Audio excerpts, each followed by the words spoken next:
We are recording now. Hello, once again, As you audience. So rudely. Just take a sip of water when we press record. Well, one needs to have a little hydration before Honestly, that's so fair. I'm going to grab this Speak. bottle and try to open it with one hand. speak for 45 minutes to an hour. How long are our podcasts usually?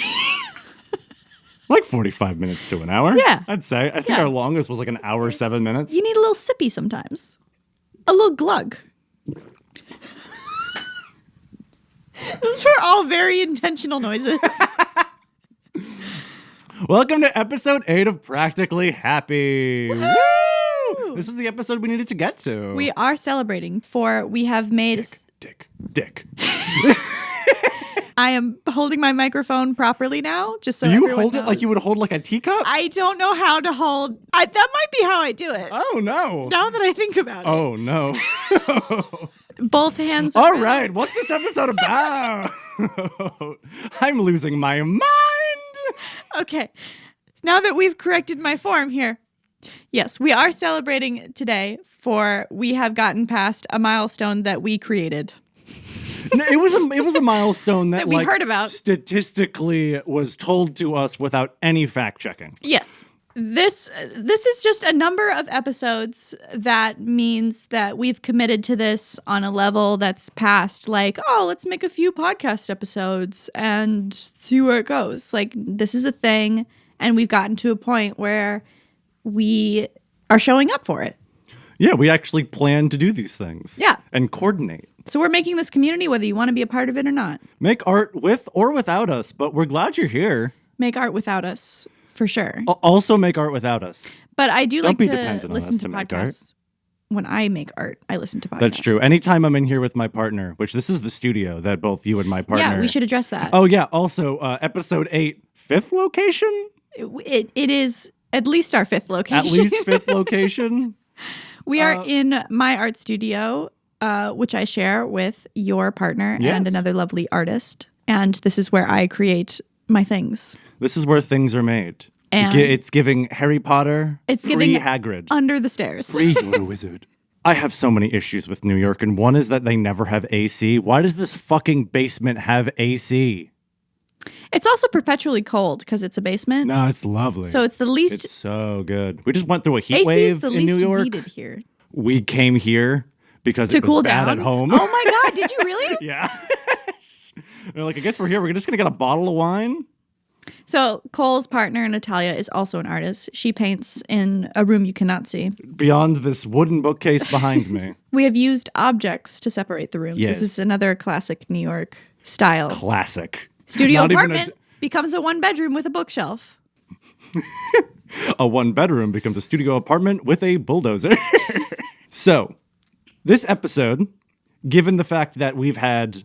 Not 1, not 2, but 3. 4. Oh, now 4. Because it was part 1 and part 2. Yeah. We had productivity, a kind of... I'm not going to say a hot take on productivity, but a lukewarm jaunt about the toxic productivity culture in America. And how it affects us as And how it creatives. affects us and how it kind of curb stomps us sometimes, often.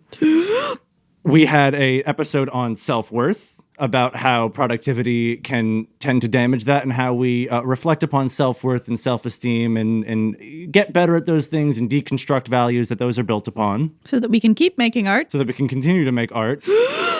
And then we had a 2-part episode about mental disorder and its connections to creativity, which dipped into some darker topics and some darker ideations. So consider this episode your exhale. It's like that one gif of, not gif, but that one video of the Grinch. Now inhale, and now let it all out. Even I moved my microphone away from you so that you get the bleed. So this is Saw your that coming. exhale. We're Yeah. going to, you actually knew something like that was coming. So I was like, And we're going to move that away. I didn't peek, surprisingly. This is your exhale. This is talking about the bright side of creativity. the bright side of creativity, the reasons why we continue to pursue our craft outside of just, we're drawn to make art. But there are elements of the craft that intrinsically make you like want to come back to it. there's an internal need to be creative, but the creativity itself has its bright sides. Yep, we're going to get into it, and I'm going to use your phrasing here to launch things off. So we're going to talk about why being creative is a net positive, both in and out of art. Woo! Of the arts. Of the arts. Of art world. Of art world.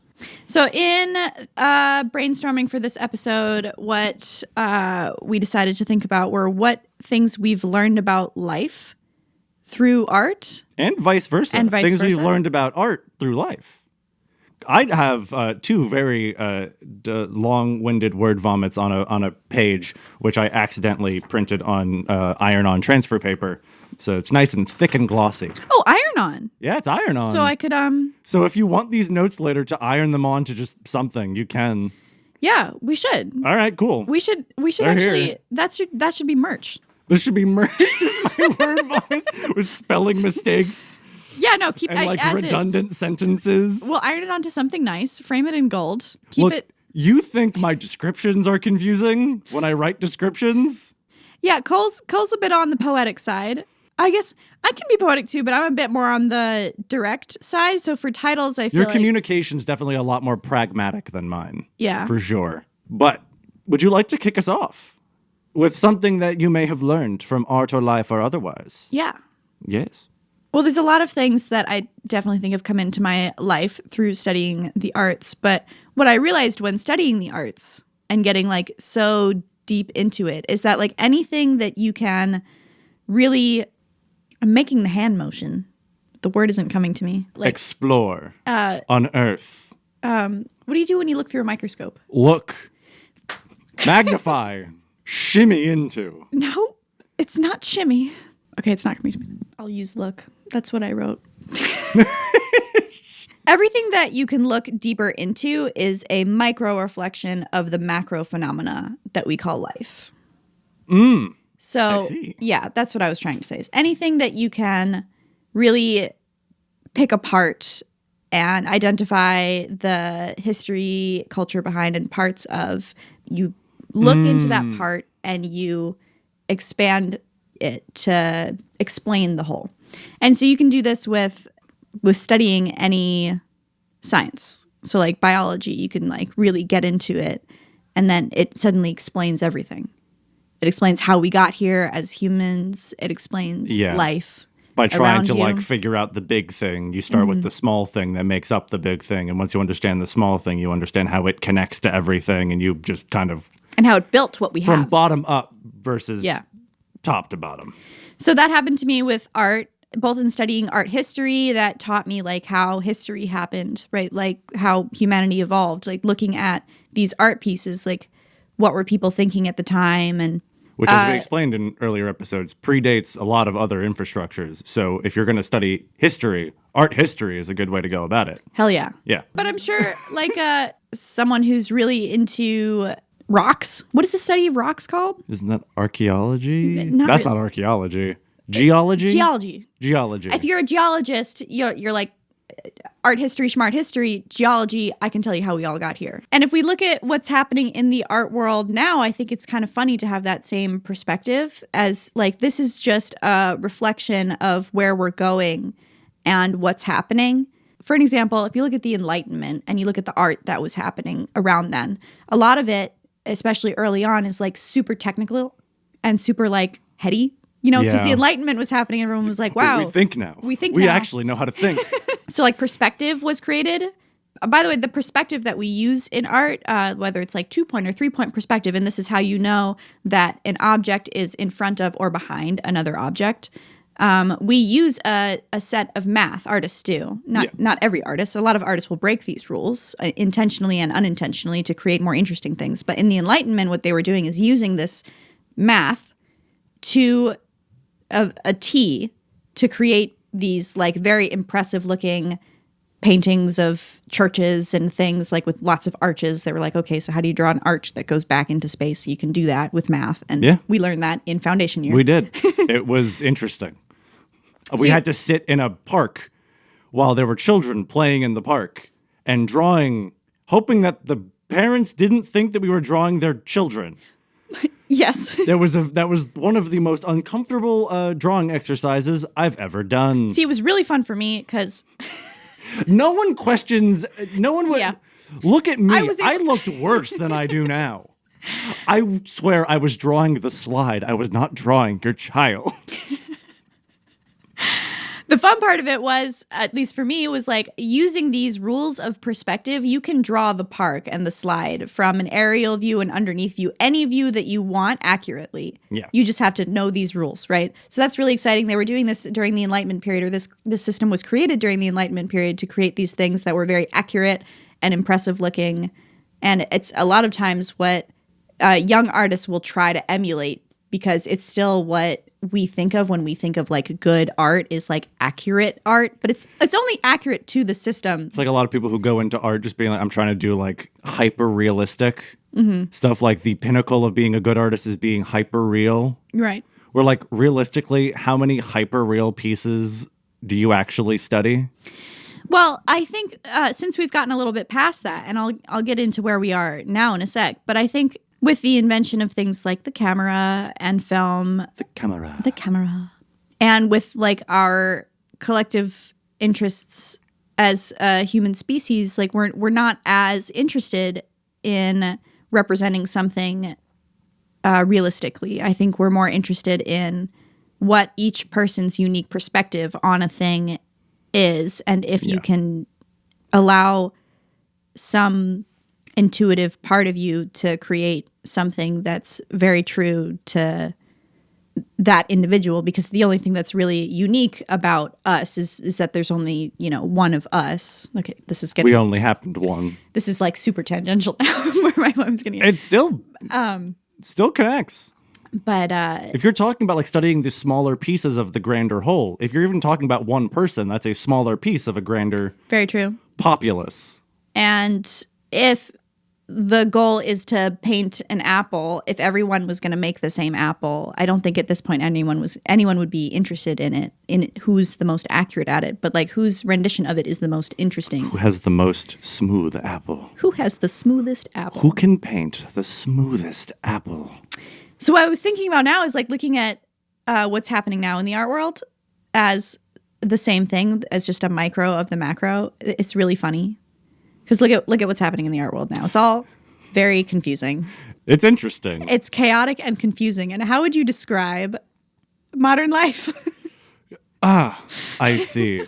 I mean, I can speak from like the music world, and this has been an issue in the fine arts world. The painting, the drawing, the sculpture, those things. Maybe not sculpture in this case. I am terrified for when sculpture gets into this category, but like AIs... to throw out the buzzword into there. Now we could put that in our transcript and get better views. Woo! We're finally talking a little bit about AI. But that's been like an issue in the fine arts world for a minute. Again, terrifying to think that could get into sculpture. At this point, I'm not right. You have 3D printers that could be run by AI. Oh, no. I'm sure that's happening. But like it's in the last like 4 or 5 months, it's been kind of terrifying in the music world as well. Mm-hmm. It is also studying a lot of the micro and macro. I actually do have some of that in my notes to talk about, maybe later. I have something very hopeful to share about AI. Okay, so let's just go into that first then. It's funny, because someone sent me this article, actually. So I'm going to double check. So the contest that someone sent me was a photography contest. It was an AI photography contest. Oh, so also all AI. Which AI... could which AI could fun. Or like which program I guess could produce the best photograph. Yeah. A person one with a real photograph. Nice. Love it. And was disqualified because like that wasn't what it was about. But does it not prove a point? People were like throwing some shade at me with like, oh, this graphic design competition was won by an AI. It's like, cool. That was a couple of years ago. And, great. And now it's like, well, people can win AI competitions too. So Uno reverse. But yeah, if we're going into like the whole AI, and we're not going to talk about AI for this entire episode. That's not what this whole entire episode is. The bright side of creativity. AI is replacing you. But no, people who are interested in the creative and artists who want to pursue the creative our job is to study those minute details of craft in order to like better ourselves and get more into like the things we enjoy and the things we enjoy creating because of what we have been inspired by, what we've taken in, which realistically is what AI also does. There's a very specific difference between a creative and a creatively focused AI. I believe that when a person creates something, they are trying to use like pieces of a puzzle like they've collected over the course of their life and using, and we've talked about this, like how children use like what information and what ways of communication they know to construct their feelings and show it to someone. In the same way, an artist collects all these sources of inspiration, all these little details, these techniques, just sometimes even just pieces of other art and sampling it and putting it into their own work because it's important to them. They are doing so to chase this infinite anomaly in their head that doesn't exist yet. You are creating something. As a creative, you are trying to make a rough estimation of this weird gray matter in your head. What an AI does is study things that already exist and spit out a facsimile of what it knows. Which we already know as bad art. That's your remakes of your favorite movies. Yeah. They're never good. But people are responsible for those. Yes. More often than not. But like, you will always have that infinite anomaly to chase. Yeah. An AI does not. An AI only knows what already exists. And if you ask it to create something, guess what? You're a person who asked the AI to do something. You're the one prompting the AI. The AI cannot prompt itself to make something new. It can only prompt what it knows. You, listener of the podcast, will always be better than AI on a craft element. My friend Masha, who is a graphic designer. Yeah. So she's all up in this. I mean, it's the industry that I think maybe has the most obvious effect on the writing, maybe too. I don't know. And her favorite quote about the current situation. Yeah. The current issue. The current situation is consciousness is the new currency. Yeah. That's essentially what I was saying. getting at. Yeah. It's just like you can think. And AI isn't thinking. It's told how to think, and then it does that. It's not metacognating. It's not thinking about the way it thinks. Currently. When it does, we're dead. The moment AI gets to that point, we're all dead. We're dead. What I do want to say, since this is recorded in a digital format, yes, we love AI. It's so nice. And for our future potential leaders... ChatGPT, more like ChatGP me. My friend Maria also said she went to some because I said that. She went to some AI conference actually, and she said like it's important to be nice to AI because they are learning from us. Remember, if we're gonna be angry and mean at them, they're learning from us. Do you remember? I think it was Microsoft. I'm not gonna fact check this. As the person, it's my duty to spread misinformation consciously. Consciously spreading information.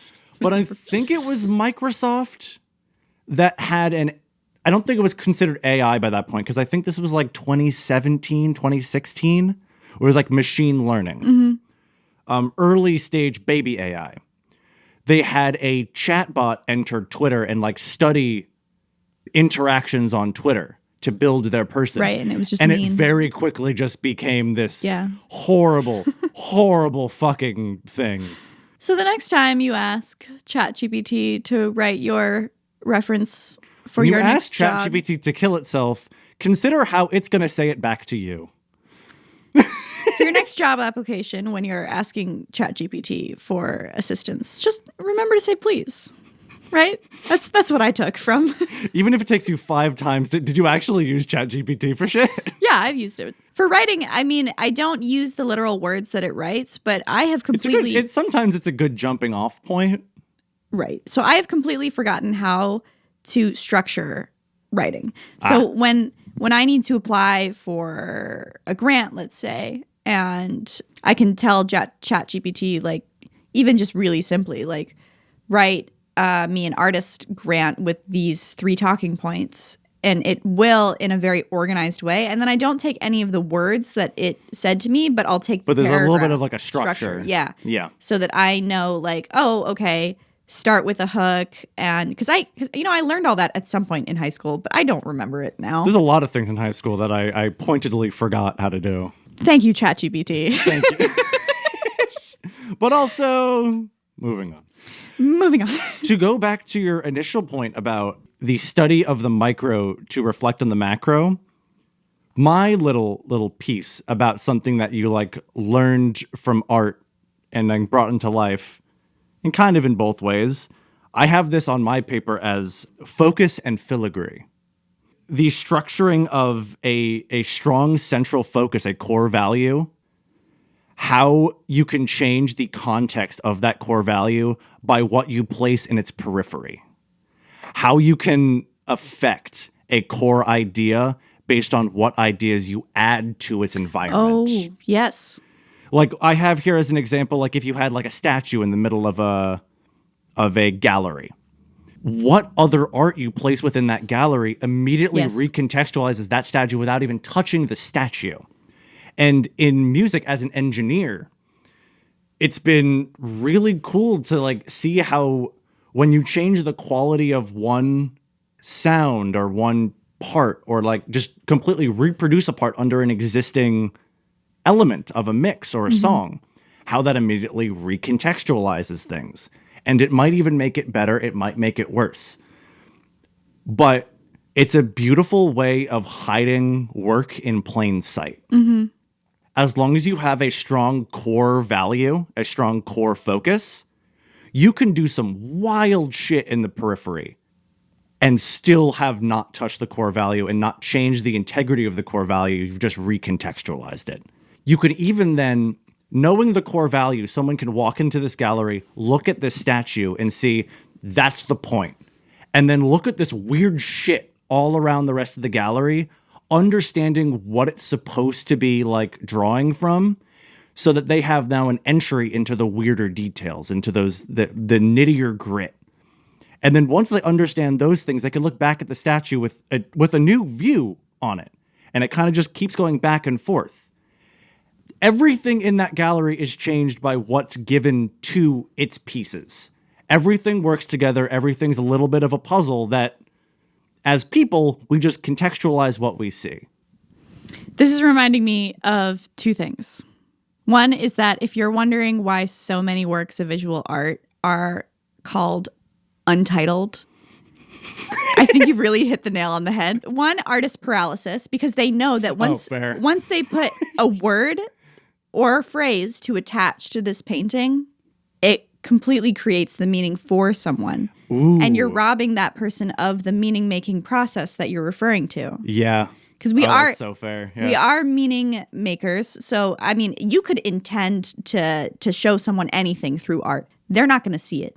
They're going to see their own life experience and whatever else is in their head reflected in that, and come up with their own thing, regardless of how careful you are at contextualizing it. Now, intent means nothing unless it's executed well, and then it has to be executed well to someone who has the background to understand the execution.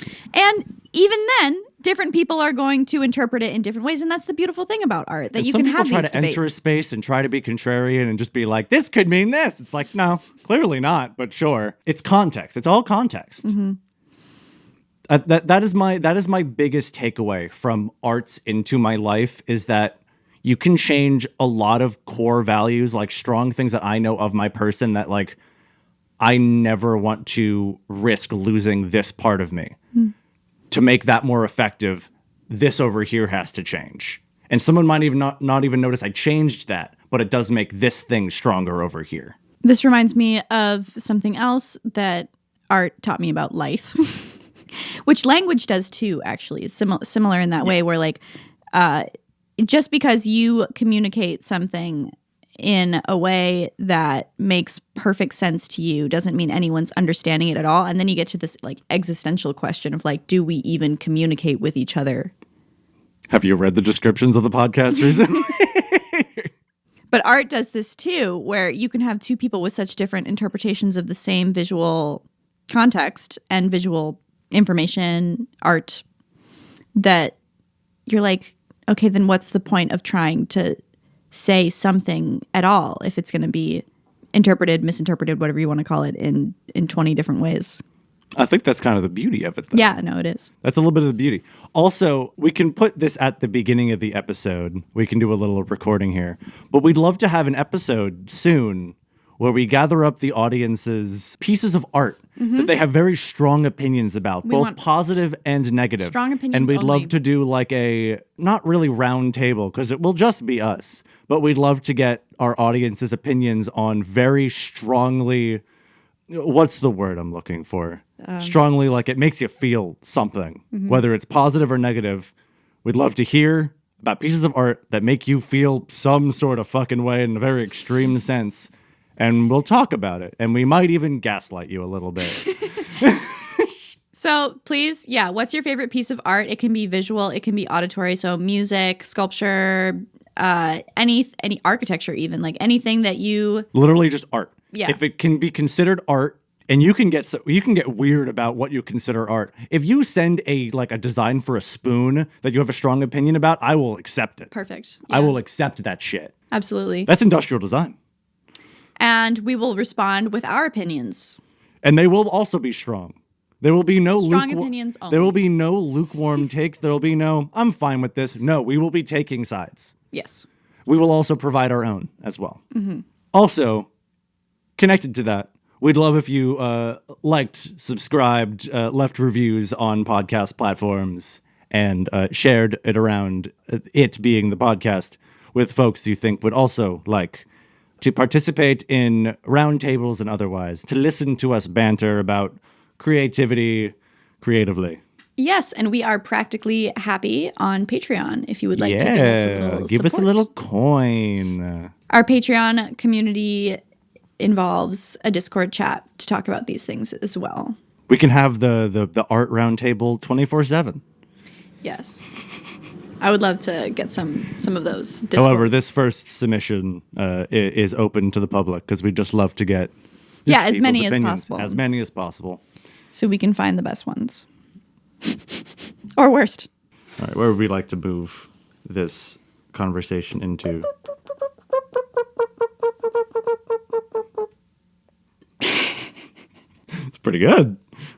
A lot of the things that art has taught me about life, or that life has taught me about art, were very begrudging.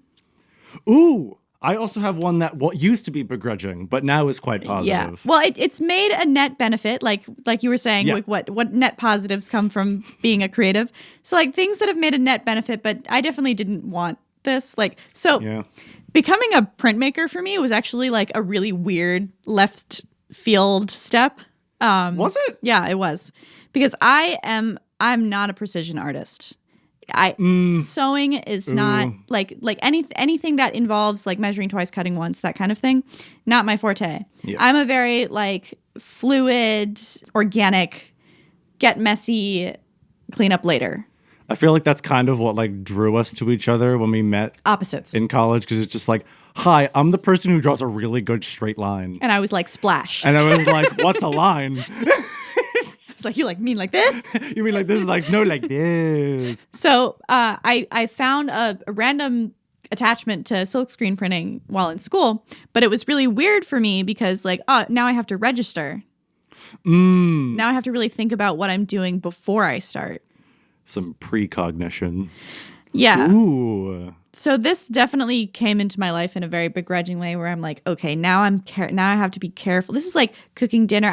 I was also a lot more clumsy, not gonna lie, very hit the corner of the table every time type person. Ah, I see. And through printmaking, I think I'm less like this. You hit now. less corners because now. This involves identifying what success looks like for you personally, if you want to make it about life. Having an end goal. But once you've identified what success means for you, asking yourself what's one thing you can do now to work towards that.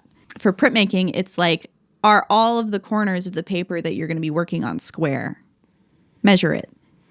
Ooh. Because if you down to that sort of detail. if you I see. have a paper that's not square, Yeah. then it's going to mess up your registration when you go to print more layers on your paper.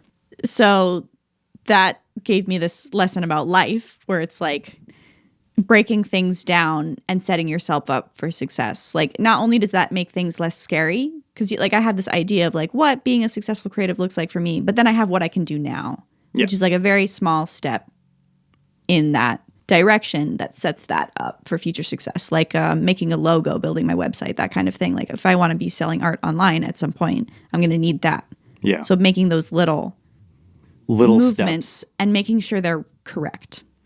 Because once you get to the next step, once you're you going get to need further along, you're going to be building upon those smaller blocks. And That if those foundation blocks are really needs to be weirdly there. shaped, they're not going to stack all that well. I was like, I'm not an engineer. I don't need my foundation to be stable before the building goes up. But now I'm like, okay, there's a point. My building's starting to lean weird. I am so glad I'm not an engineer. I feel like I would be a little loosey-goosey. I would make those kinds of buildings where you're like, ew. Like, ooh, why'd you do that? I'm really not sure that You're works. very anti that one building by Central Park that's just straight up. Yeah. Yeah. Yeah. I love walking on the High Line and You're looking like a at those. Tetris person, like the Tetris building. Have you ever walked on the High Line in Manhattan and you see those buildings that are kind of like over A little leany. the bridge? They're like over the High Line. Yeah. Or like that one building by like And you Domino don't- Park that's like that arch, but You know- like the top part's bigger than the bottom. Yeah. I know what you're talking about. Yeah. You don't really trust them, do you? You look at them and No, you're like, it's weird. It makes me uncomfortable. you're like, I wouldn't live there. At that point, it's just like, just put a glass floor there at that point. People are there for the thrill Right. to Yeah. be on that edge. They're like, this could collapse at any moment. I am living my life to the fullest. Maybe not an exact opposite of that, because I don't think it's an exact opposite. But I am a lot more of a calculated person. I do make sure all of my little ducks are in their row to make sure that at each step I take is the one I was meant to make. Not necessarily if it was the right step or not, but it's the one that was meant to be made. And a lot of my deconstruction was understanding that while I might know the right move, I might not be capable of making that right move now. But if I don't make a move now, nothing will get done. So figuring out what, and this is also like focus and filigree. What moves can I make around my main point to make it so that when I get back to the main point, I have supports under me to push that main point further up.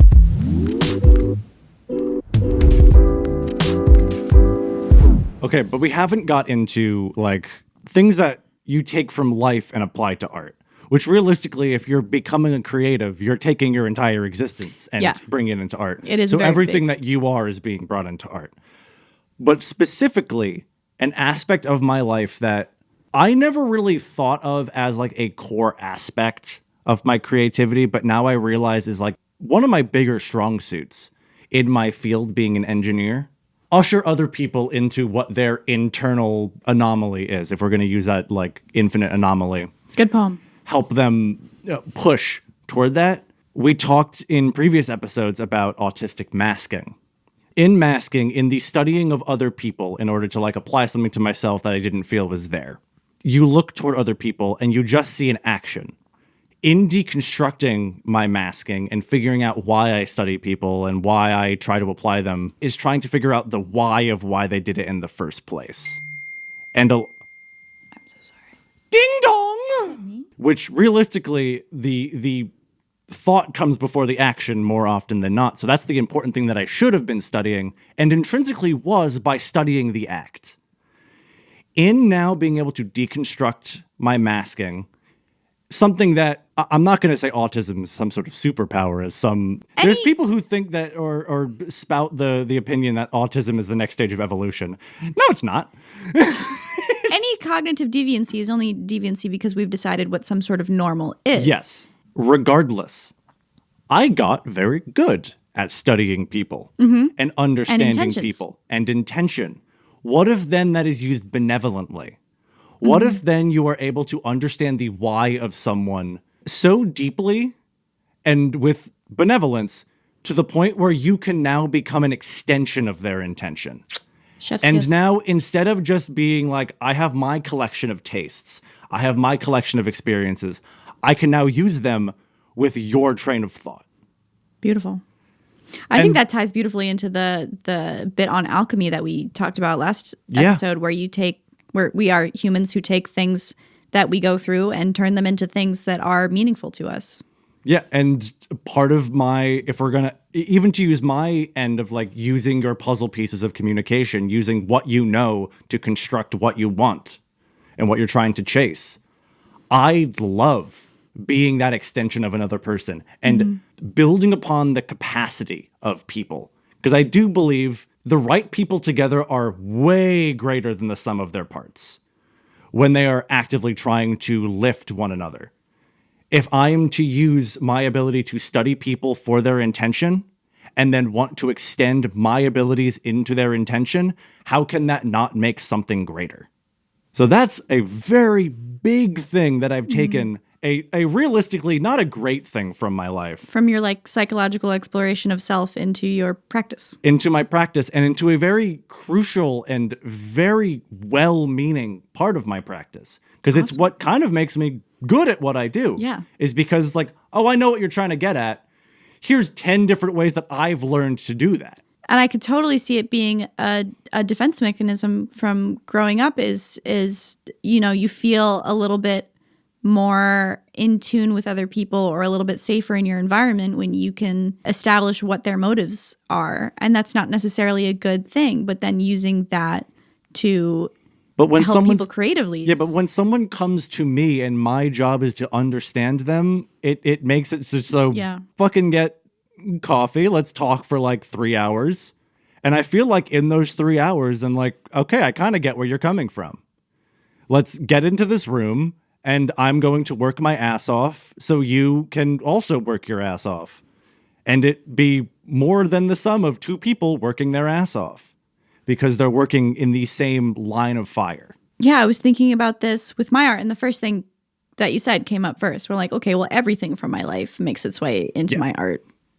I used to. Yeah, no shit. My favorite thing, and I want to get back into this because I probably still love doing it. I just haven't gotten around to it in a while. It's just like taking a sketchbook with me wherever I go and finding something visually interesting and copying it into my sketchbook in my own style. But like, whoop, bloop, there it is. Now I have it. It's mine. Hee hee. I've stolen it. My own form of like, I guess like documenting life. You could look into it more, but that's just a reflection of what I'm seeing around me in my life. Yeah. It's not more than that. But then thinking about the art that I'm making now, it definitely speaks to, and I think a lot of art is speaking to this right now. The old gods are dead. Ooh, was it our productivity episode where we were talking about the doorless church? Uh-huh. How, the church is closed now. Your gods are gone. You're the god now. It's not so much that I'm the god now, although goddess, I could take it.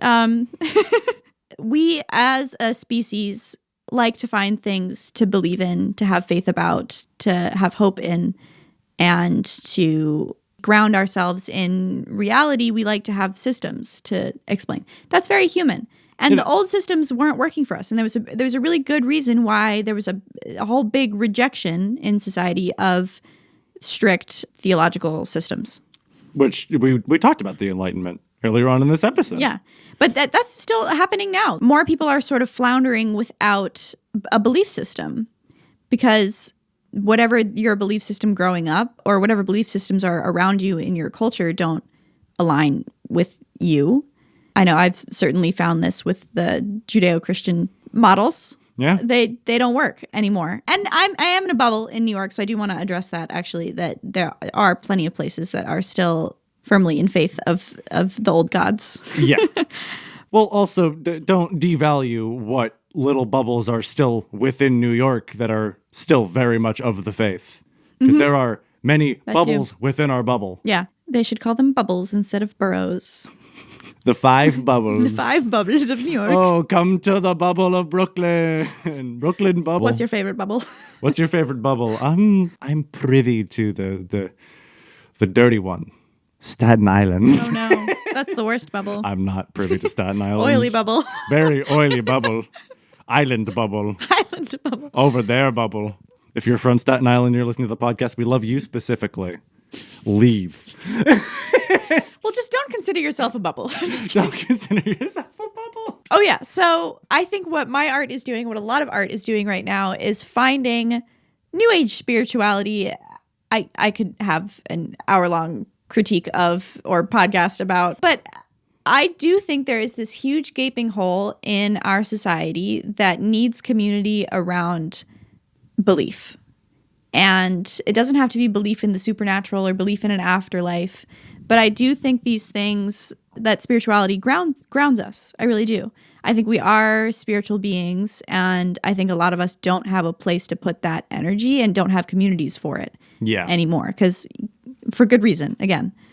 So I think what my art is doing is finding these new ways of directing that energy, that spiritual energy, that longing for something bigger than myself. I think that's what my art is reflecting from life. Do you think the creation of your art is also, to some degree, trying to like find other people that have the similar value? Kind of like, not to say cry for help, but I think that's a lot of what art is doing, especially artists that try to display their art publicly or at least online. It's like, do you understand me? Right. Are you with me? Yeah. I think that's a lot of that was. I mean, even cave art was like that. It's like, I am here. Were you? Were you here? Draw a little guy here. Draw a little guy here if you were here. I think a caveman ever went into a cave, noticed there was nothing there, and just wrote first. Yeah, I think that's what handprints were. First. Yeah, that's what. I liked this first. And it's so human too. Like we think that's primitive, but like tagging, like modern graffiti. No, it's the still same. like, it's the same thing. We got a ton of shit here of people just like putting their name places, putting their tag places, just to show that like they were there. I respect the people who do put in the effort of making it a very like artful way of being just like, I was here. The people who like do like full. But the not artful ones are just like kind of anarchist, right? And that's another art form. Sure, yeah, that's fair. Anarchy. It's like, this is no style. Political arts. I'm just putting this on your fancy building. The socio-political art. Yeah, that's fair, actually. I see where you're coming from. I have a lot of respect for graffiti. I know a lot of it's like, it has been like gang oriented. Yeah. But I think once it grows a little bit away from that, it gets into some really interesting cultural territory. But yeah, it to some degree, at least in New York, it's definitely like post-cultural at this point. It's its own art form. Some people just get into graffiti because they want to do graffiti. Yeah. Because they want to tag shit. It's so layered. Like you have person who just did this because they were an angsty teen layered underneath this lady who's a bank teller during the day. And layered underneath something that definitely was involved in blood money. It's a cultural And then soup. a dog pisses on it. And then a dog pees on the corner right between the brick wall and the sidewalk. And that's part of it.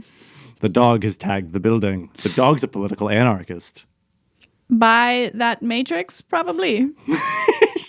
So, as we talked about a little bit at the top of the episode, there are obvious parts of our craft that bring us back to our craft. Sometimes the craft itself is the reason to keep creating. Are there elements of your craft? Oh my that God, sounded a so poem! No, you made a poem! I'm going to translate it. Ready? This is live translation of Cole's poem. Cole wants to know what my favorite parts of making art are. Wait, did I make it more complex than it needed to be? You're going to play that back. See if it needs translation. This is the translation. Yes, that. Okay, so yeah, like many things, and I think a lot of people are discovering this with the things they do outside of work. Yes. And with mindfulness practices and all, art takes you out of reality. For me, it does bring me into the present moment. Like the goal of meditation would be basically to bring you back to the present. But for me, it also takes me into like fantasy land. So like something even more fun than the present moment. Aha.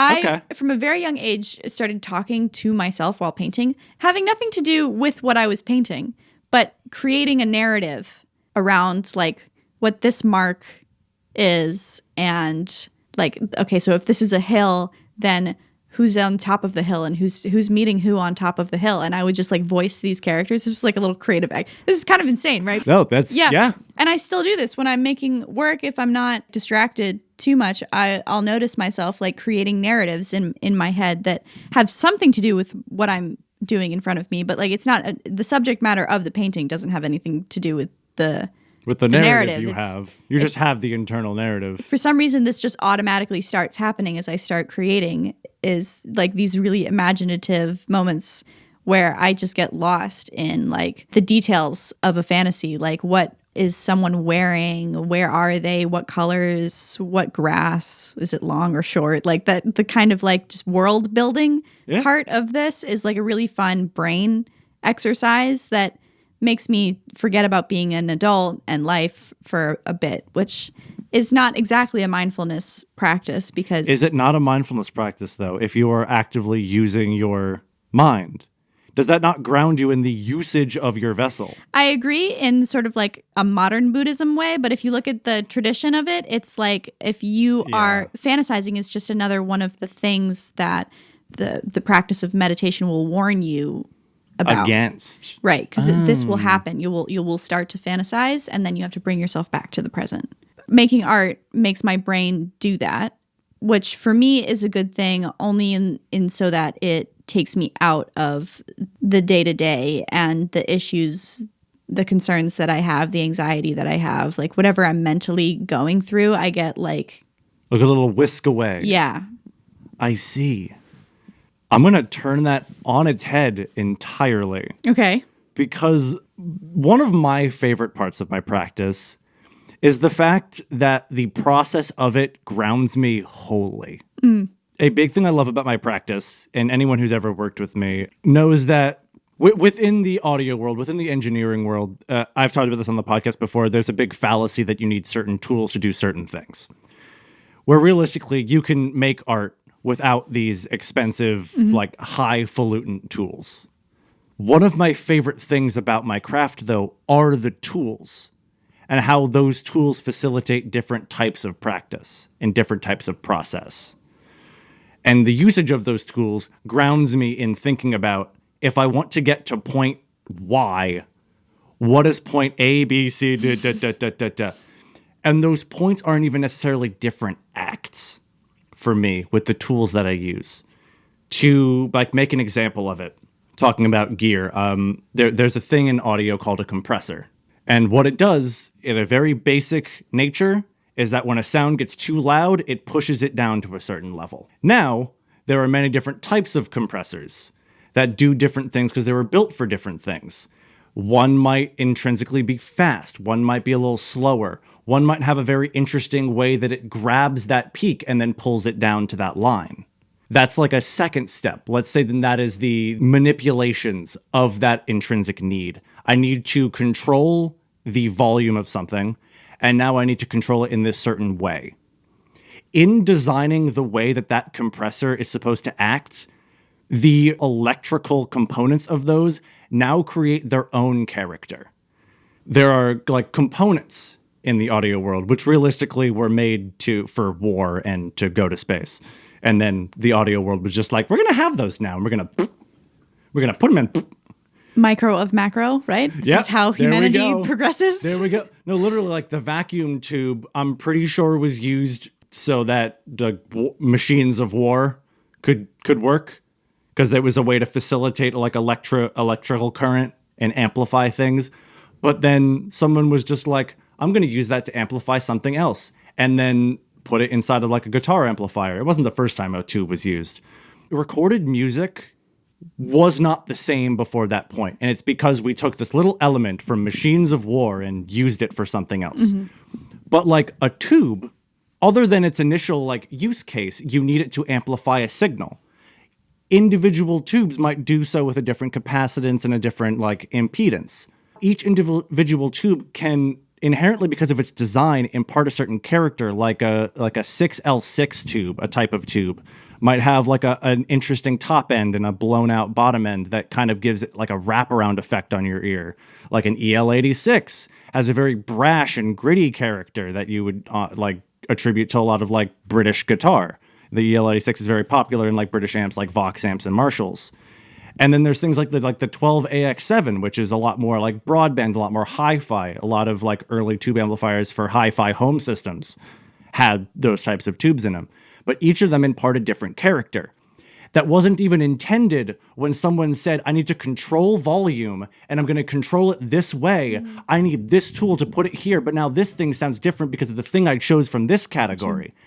You get this infinite selection of choices, and each one is handled differently. Each one sounds different based on each individual source that goes through it. And then you can begin to play this little game of, you have this intent. Okay, so I'm going to start with this thing.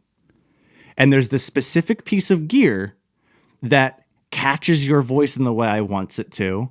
And it also saturates it a little differently. And it also like amplifies certain frequencies that are pleasant to your voice. That piece of gear has the perfect combination of all of these elements to do so.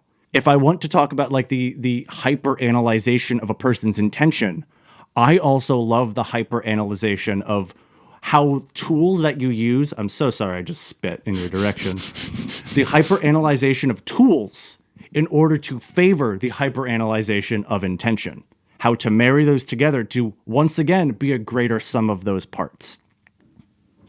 That is my favorite part of my craft. I can tell. What this is reminding me of, and I should have invited you, my friend Phil is in a metal band. Yeah. And their lead... Like, it's always the people like Phil. Phil, a very nice sweet lad. Sweet lad. Metal band. The lead singer, he's bass player? He's guitar player. Anyway, I don't know what kind of guitar. I don't know how guitars work. Everyone plays guitar differently. He sings into the receiving end of an old telephone. Yes. I have a telephone mic. He does the metal screaming. Nice. And it makes a very unique, like, to me, that was like, I was like, whoa. It inherently, it's already distorting. Yeah. It already has this crunchy quality. Now imagine like the intention that you wanted pumped into something that just amplifies the intention more. And the tool is just as much a part of technical execution if you want to get into those weeds. Of course, you can make art with whatever tools are at your disposal. And as long as you have a clear intention, that will come through in some capacity. It is so fun when you have the playground of tools and you use so not thinking that because you have the tools, you will make better art, but because you understand the tools you have and what their intrinsic good qualities are and even bad qualities, because there's some pieces of gear that I love because they're really shit at some things. There's a microphone called the Carbon phone, the Placid Audio Carbon phone, that because it's so loose and like jaded as its diaphragm that picks up your voice, it already sounds like it's distorting and just crunchy and dead. It sounds like you dug it up. I'm so excited for you to have your own studio practice. Same. The qualities of tools, when used benevolently and with the knowledge of, I am the artist, these are my tools. These tools will make good art if I am a good artist about using the tools. Then the tools open up to an infinite playground. I'm just like, these won't make me a better artist, but damn, those will make some cool fucking art. I like that. Nice. I like it. Definitely got to be your favoriteest part of craft, by the way. You're... Oh, yeah. There's a guitarist named Eric Johnson who was on another podcast, Dipped in Tone. It's by two people who are also creatives. One is a musician and producer, and one builds musical instruments and also... they make pedals. Like guitar pedals that make things sound like other things. Tools that when you use consciously can help you make art. They had Eric Johnson on, great guitarist. This was maybe like a minute of an hour-long podcast, but Eric Johnson started talking about the practice of negotiating your medium.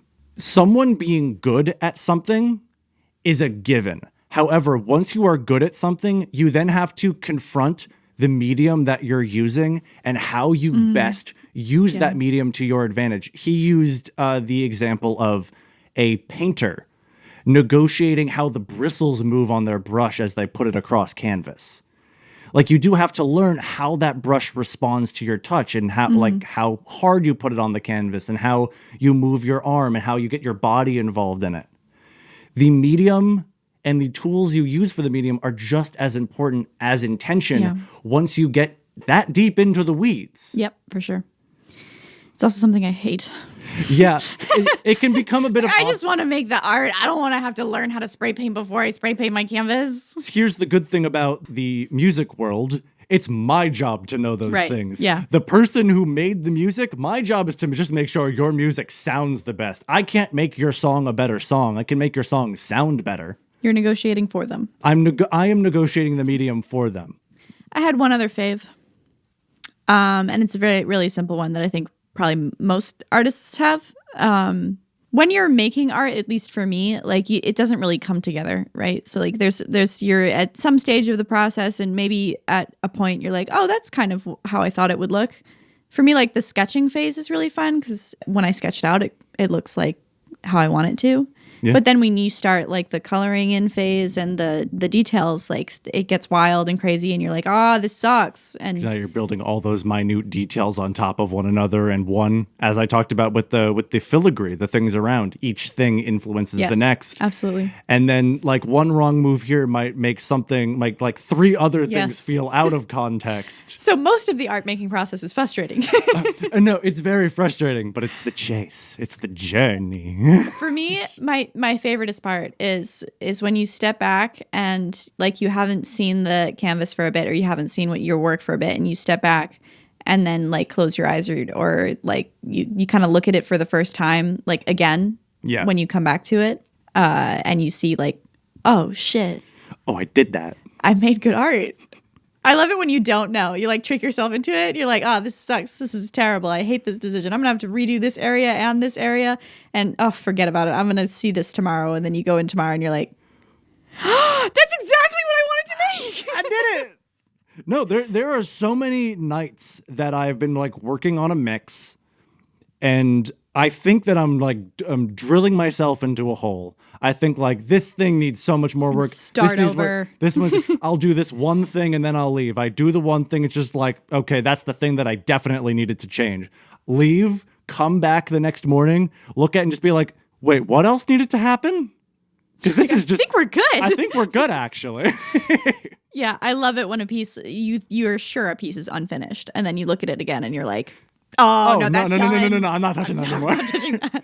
No. I just love that moment of art making is very fun. Because there's even some. It doesn't happen all the time. No, it doesn't happen all the time.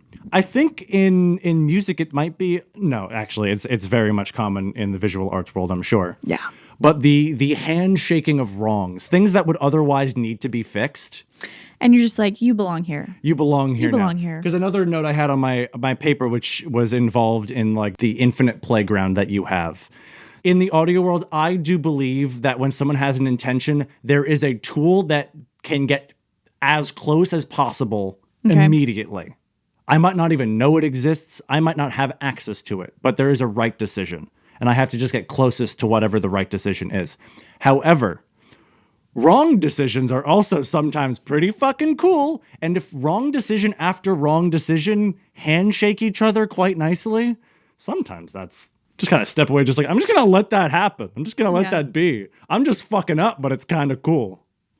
It reminds me of that. What do you think? Sorry to talk over you, but like, how do you think the first like distorted guitar tone happened? Mm-hmm. Do you want to know? Yes. A recording console broke, and there was a there was a bass player who plugged their bass into a console, and the channel was broken, and it was going like. And he was just like, "Fuck yeah!" And no, he was just like, "Oh fuck, something's wrong," and they're just like, "No, you're not gonna fix it. You're gonna record now." And this was in I think it was the 50s. I forget the exact song, but it was this like Motowny sort of vibe. And it was a distorted bass. And then suddenly halfway through the song, you're da da da. Crazy when you know that at the time, no one had ever heard shit like that before. It got banned from radio for a second because it's just like, what the fuck is this shit? It was an accident. It was a wrong, but someone decided that's a wrong we're keeping. And then here we are in 2024 where distorted guitar is something that you don't even bat an eye at because we've gone past that point. The medium at that point wasn't even negotiated. It was just given into. The medium has taken over and we kept it. That reminds me of the SNL skit Cowbell. You know what I'm talking about? We need more cowbell. Every person who's ever been in a high school band and even been in the percussion section has been berated about needing more cowbell. Okay. It is then your duty to pick up a cowbell. re-traumatize you. It is now your duty to pick up the cowbell and go ding, ding, ding, ding. We should tarot. Do we want to do a little transition into the tarot? We'll do it afterwards.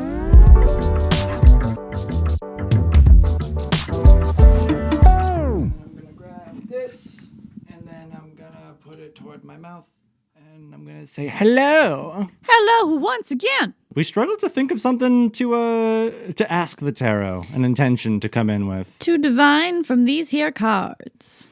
We talked a lot today about like our own personal journeys, the things we found that we loved about creativity, the things that have made us continue our pursuits. Yes. So we thought it might be a good idea to set our intentions on what benevolencies, what goodness can come out of your creative pursuit, things to look forward to. Yeah. So let's get into it. Let's do a little reading. Let's do a little shuffle. We'll do a little shuffle. Shuffle, shuffle.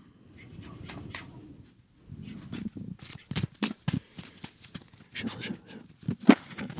Oh, shit. Ooh. We have gotten my signifier in the 9 of Wands. Love a good signifier. This is what feels intuitively necessary for today. I would like you to take 3 cards and place them before you. Okay, I'm pulling them towards me. Yes. This one definitely. And then Very lovely. And then I just flip. Yes. Okay. We got the 2 of Cups. Got the 2 of Cups. Got the 2 of Cups. I want this one. Pull it towards me. Did I reverse it? Honestly, if that's the way you wanted to pull it, then pull it that way. Okay. The 10 of Cups. We got a lot of cups going on. This is a here. very benevolent reading. Oh! And the Fool. And the Fool. Fool came up last episode too. A very cup. It did come up last episode. I'm gonna readjust the frame so our little phone camera up the here can be correct. Okay. So here's a little ASMR of me adjusting the cards.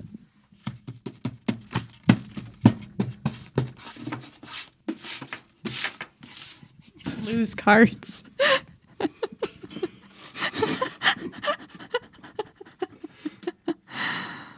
Cole's having a little bit too much fun with our camera angle. Beautiful over and here. wonderful. I'm negotiating the medium.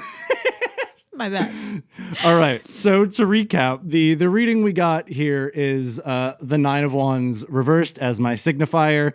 I don't know what the fuck our groundhog is, so we won't have one. Yeah, I no made groundhog it so today. that there was no way to know what the bottom card was. But that's not the point. Because we have the 2 of Cups, the 10 of Cups, and the Fool all upright. Me, when I'm a king in the 16th century. Bring in the fucking Fool! That Make was- me giggle! Honestly, probably us in a past life. I would not be surprised. I think I was a fool in a past life because I have an immunity to all embarrassment. An immunity. An immunity. Talk about that. Well, I can just be very, very silly in front of other people and not feel what other people feel in terms of like, oh no, I shouldn't have done that or whatever embarrassment feels like. I wouldn't know. Do you think that's in part itself in your art at all? Do you feel like there's a little bit of a lack of inhibition when it comes to your arts? I definitely don't put the finishes on. Like I leave the sketch, I leave it a bit raw because I don't mind if you see how I made it. But that's less foolish. It's more just like a stylistic choice. Not me taking a judgment card to bookmark my signifier card. Judgment! All right, so I first want to talk about my signifier card a little bit. Do tell. Because it's interesting. This card came up in our last reading together when 2 signifiers and the groundhog I considered my own reading.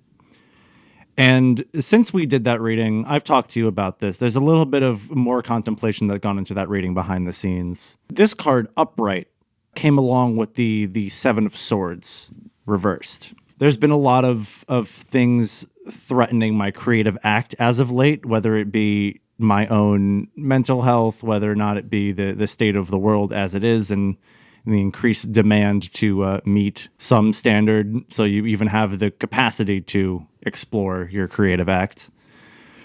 And to some degree, my pretending that some things are capable has begun to crumble a little bit. This may indicate to me that I need to let other people in to help where I am less capable.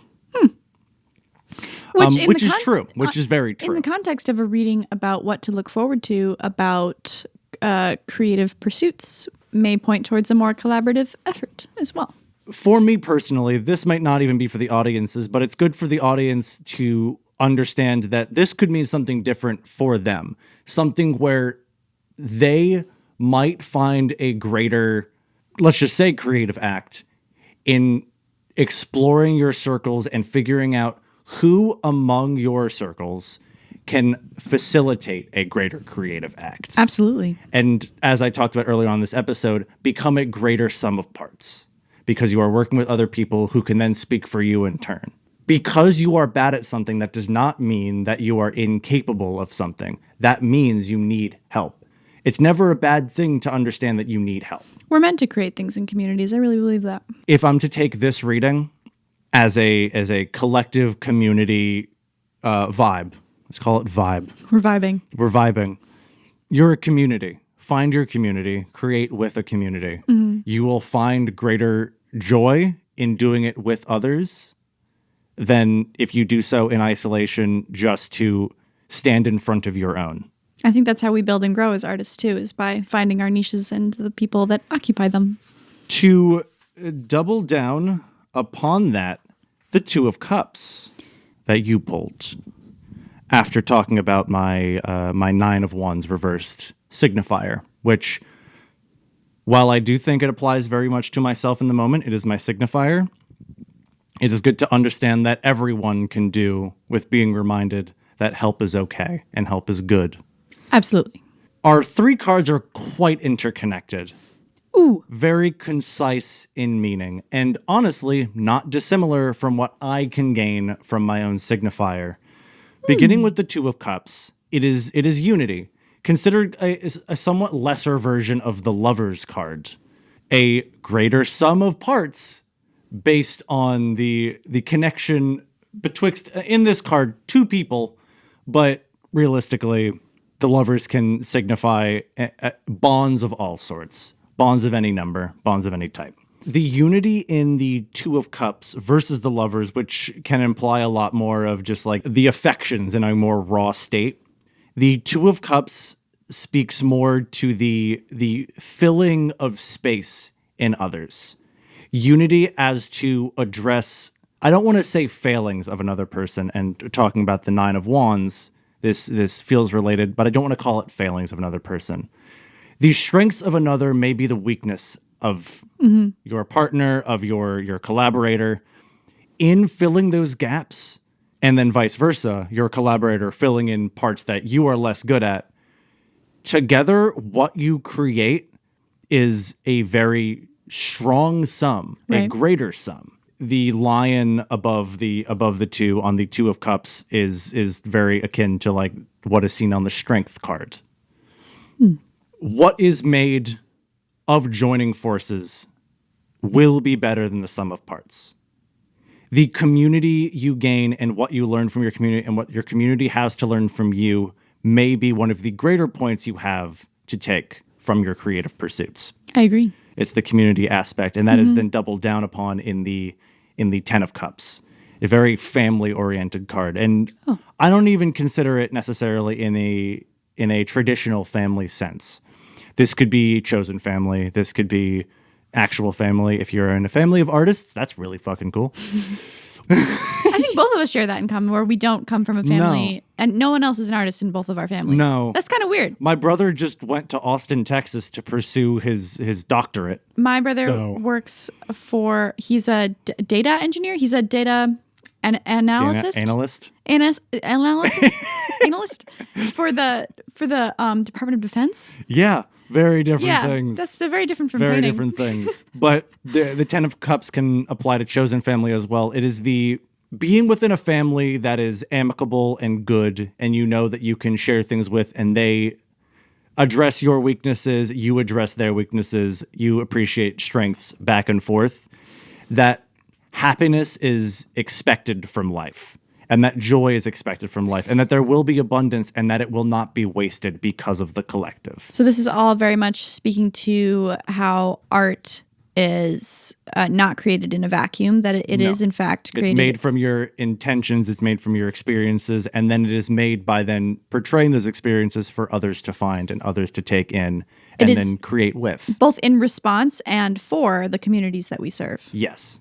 Communities are based around central, strong points of focus. Art. Art is often a very strong central point of focus. And then the Fool, we've talked about the Fool many times on the podcast. It is also a little bit of the abundance mindset. The starting of things and the trust in an inner self.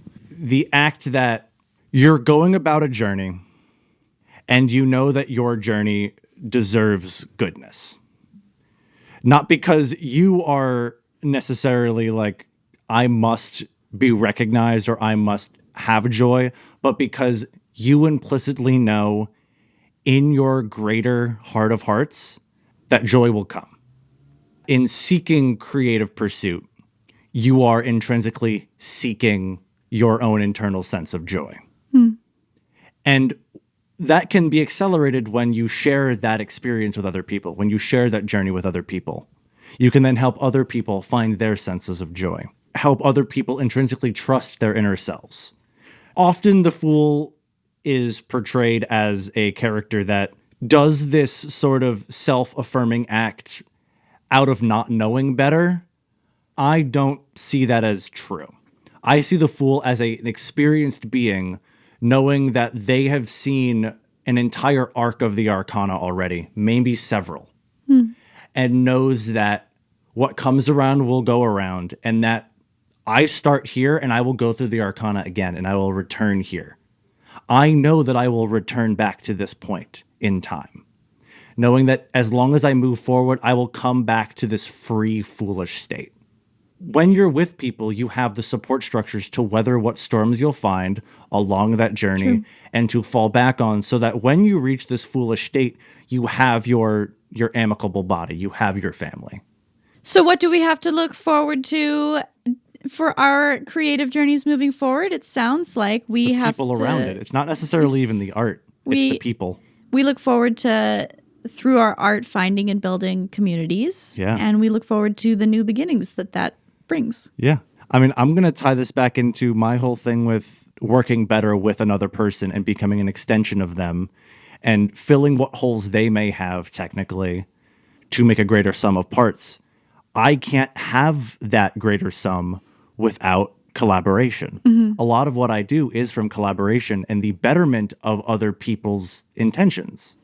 This card would show me that that mindset can extend further into the creative act as a whole cannot exist in a vacuum. Not just my role, but the business side of things, the social side of things. Your community will be there for you. If you are pursuing art, make sure you're pursuing art in order to not just prove that you're a good artist, but make sure you're doing so knowing what intentions are behind it, what inspirations are behind it, who is consuming your art, and respecting what community builds around your creative act. Because your creative act is what draws people.